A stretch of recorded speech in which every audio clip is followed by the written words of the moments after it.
analysis featuring Shadi Mansour. This is Democracy Now!, democracynow.org, the War and Peace Report. I'm Amy Goodman. As we turn now to Côte d'Ivoire, in English, the Ivory Coast, whose political situation remains in a deadlock following a day of talks with visiting African heads of state. On Monday, a delegation of leaders from Nigeria, Sierra Leone, Cape Verde and Kenya met with both Ivory Coast President Laurent Gbagbo and longtime opposition leader Alassane Ouattara. Gbagbo and Ouattara have each claimed victory in November's disputed election. Ouattara has received the backing of the international community, including the Economic Community of West African States, known as ECOWAS, which has threatened military action if Gbagbo does not agree to step aside.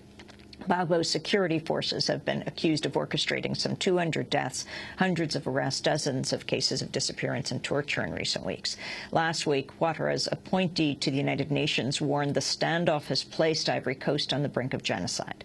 There are conflicting reports today on whether Gbagbo and Ouattara will meet face-to-face. Kenyan Prime Minister Raila Odinga says the two have agreed to hold talks, but Ouattara's camp quickly denied the claim. On his way to the airport, Sierra Leone President Ernest Bai Koroma said only that the talks will continue. We have had very, very important meetings following our mission from ECOWAS and the EU. At this stage, I can only say that the discussions are ongoing. The meetings came just one day after President Gbagbo appeared on national television and accused Ouattara of staging a coup and backing foreign military action. Let's not kid ourselves. Let's not let ourselves be abused by words. It's about an attempted coup d'etat brought in under the banner of international community. De la communauté internationale. Cette action est destinée à installer. This action is destined to bring in, by force if they need to, as the leader of this country, a man who Ivorians didn't choose by their votes, as my rival has lost in the presidential elections from November 28, 2010. For more on Côte d'Ivoire, Ivory Coast, we're joined by two guests. Horace Campbell joins us again, professor of political science and African-American studies at Syracuse University. His latest book, Barack Obama and 21st Century Politics, a Revolutionary Moment in the USA. Horace Campbell is joining us today from Syracuse. And joining us from Washington, D.C. is Gnaka Lagoke. He is an Ivory Coast political analyst and runs the website africandiplomacy.com. Why don't we begin in Washington, D.C. Talk about the latest, the situation that is taking place right now in the Ivory Coast. President Gbagbo says that the election has been rigged. What is your sense of this? Thanks, Amy. I think it's a very complicated question. Because both sides say that Alassane Ouattara is recognized by international community, and many people close to the president and think that if people do the recount, people will find out that there were many electoral practices in the north, and that Gbagbo Laurent will be seen as the true winner of the election. Myself, I have seen some conflicting numbers, when I was trying to follow the election after the runoff. I have seen a result coming from the United Nations mission in the Ivory Coast, and result coming from other sources. I have seen that, for instance, the number of registers on some electoral lists in some parts of the Ivory Coast, the first round and the second round did not match. I have seen that myself. But I cannot say right now, as I speak, that I have seen all the numbers that Gbagbo has truly win the election or Alassane Ouattara has truly win the election. This is what I can say to answer your first question. And who are they both? Who is President Gbagbo? Who is the opposition leader, Alassane Ouattara? Okay, yeah. Laurent Gbagbo is a freedom fighter. He struggled for 30 years. And to bring democracy and freedom in the Ivory Coast. He was the main opposition leader to Félix Houphouët-Boigny, who was a benevolent dictator who ruled the country for 33 years. And Alassane Ouattara has a different path.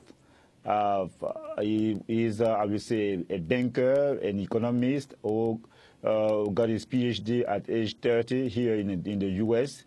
And then when he became the Prime Minister of the Ivory Coast in 1990, and I think he discovered that he could give it a try, to run for president, when he noticed that many people from the north thought that they could go through him, to access to state power. So both one is a professional politician, Laurent Gbagbo, one is an economist, and both of them are competing and fighting for almost 20 years in the political arena. And both also symbolize the division of the country between the South and the North. And both have different ideologies about governance. Gbagbo Laurent is a socialist. Alassane Ouattara is a liberal. I would say he believes in neoclassical economy. And because when he was the Prime Minister of the Ivory Coast, he was implementing many policies like proposed by the IMF. So this is, I think, if I can give a brief description of both people. And how dire is the situation right now with ECOWAS threatening to engage in military action to force Gbagbo out? Yeah, when I get an opportunity to talk about that on other shows, I oppose a military intervention in the Ivory Coast.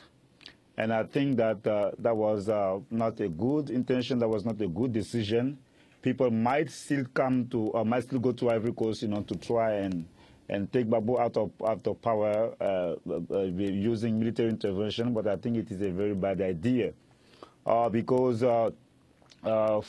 everybody knows that the seeds of turmoil and upheaval, that brought Ivory Coast on the brink of a civil war, are in every African country, and particularly in Nigeria. And everybody knows that in less than 4 months, Nigerians are going to go to vote. And everybody knows that, and the reports support that Jonathan Goodluck is going to try and put an end to the zoning system, according to which the North and the South in Nigeria alternate power every 8 years.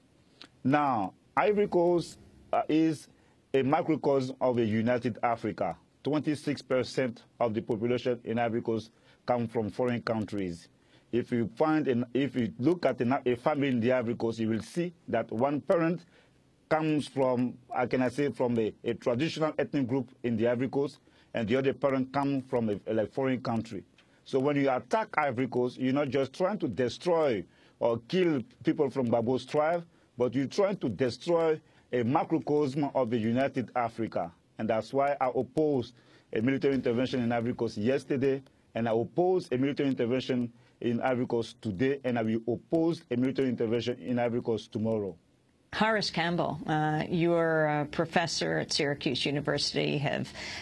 You have been looking at Africa for many decades. What is your position on what's happening right now in the Ivory Coast?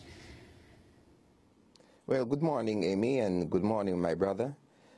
I think that the discussion is very pertinent to the new challenges for the African peoples, that we must have a higher standard for what is called democracy and people's rights and peace.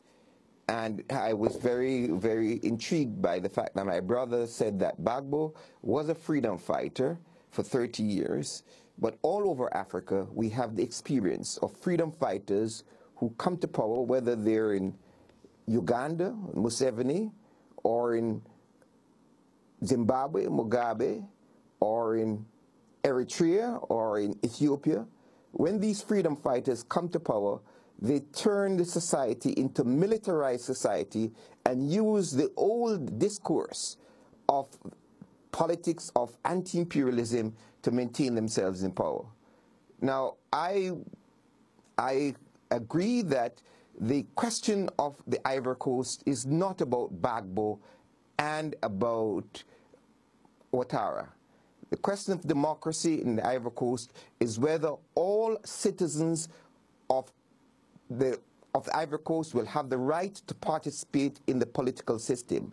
And what is at stake here is the long challenge that people from the north who are considered from Islamic background, whose parents migrated to the Ivory Coast, whether they can participate in the political process and become leaders of the country.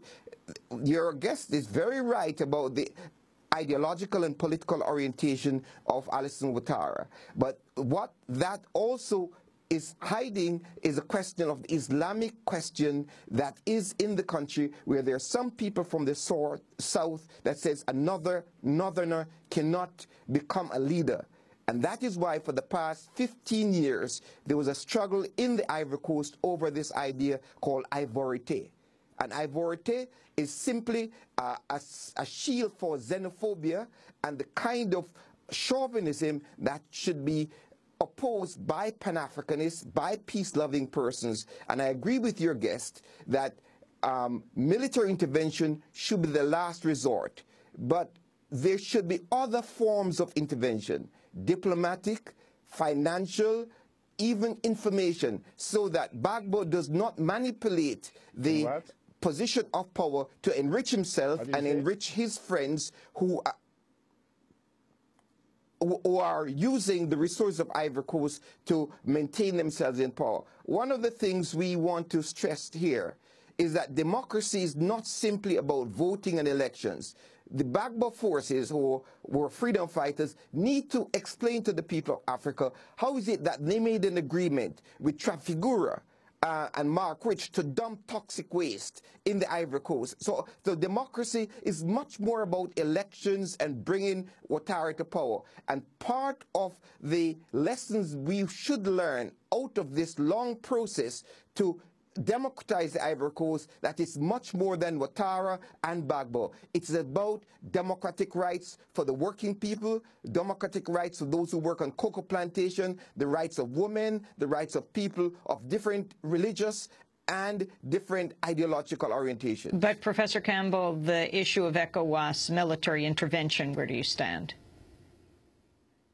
Well, the issue of ECOWAS military intervention is a threat which is being used to present to the government of the Ivory Coast, that is the illegal government of Gbagbo, that the African society and African peoples will not tolerate illegal hold of power. This is part of the constitutive act of the African Union.